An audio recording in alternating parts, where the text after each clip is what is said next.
As you can see, I'm getting ready to work on the shocks here. I just kind of want to point out a few things because they're different they're clear silicone rather than black. So you've got your end cap to your shock tube. You've got the first O-ring, the larger diameter O-ring, then a smaller one, and a spacer, another small O-ring, then the cap for the end cap, and of course your shock body. Then you've got your shock shaft. Got your lock nut, washer, piston, another lock nut. You've got a little bump stop here. You've got your ball end, or your link end, and then the ball for the link. It does show here that you have two options, well technically three options. You've got part number 8, 7, and 9. Part number 7, AX80034, makes it 2 millimeters shorter, and part number 9 makes it 2 millimeters longer. I'm assuming it says minus 2 millimeters plus 2 millimeters, so I'd assume the overall shaft length. Because if you look, this is the part tree. You can see that's number 9, so it's longer. Number 7 is shorter, and you're using the middle one right now. So just kind of showing you the options you got, and this is the front link. It looks like the rear does not have that option. You're just the single option on the just the single choice on the rear.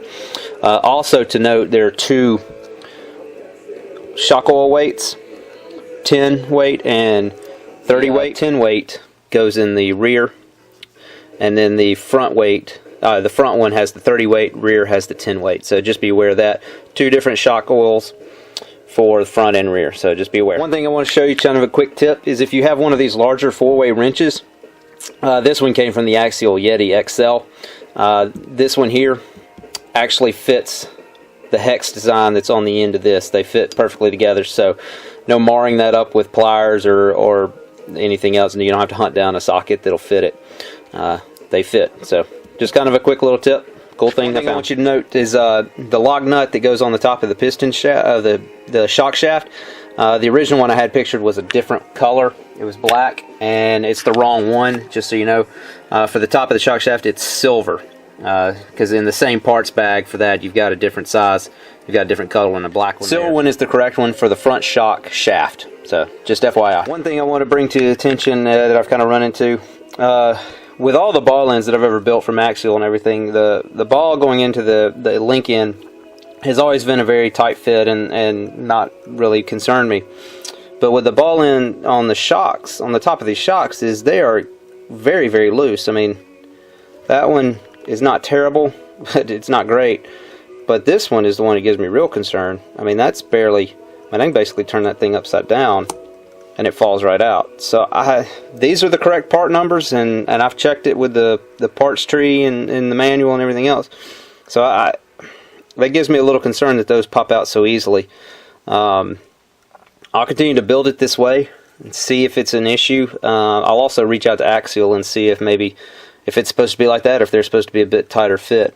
And there's not a different shock top in the kit, so I know it's not these.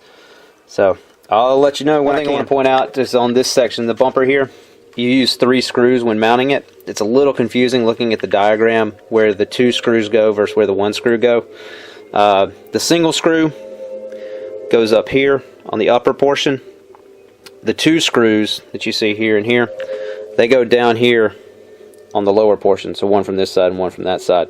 So just FYI, it's easy to get confused looking at the pictures because I had it backwards and got it confused. Okay guys, I think I may have figured out why the ball ends on the top of the shock shaft are so loose, especially on the rear. Is Axial has put in 2 mounting points, and this is where the shock mount goes. And then you've got an additional ball end like that goes here, and then you've got this plate that goes over the top of them to keep them in place. And so I'm assuming that it's done that way. It's not likely to pop off because of that plate, but so that you can easily adjust from one side to the other. You don't have to pop a ball end out or anything like that. They're already there. So maybe that's why. Like I said, I'll still ask and see if that is the case. Maybe they are, and in that case, Axial's smarter than I am. So maybe that's why they make the big bucks. Anyway, I'll let you know. Thanks.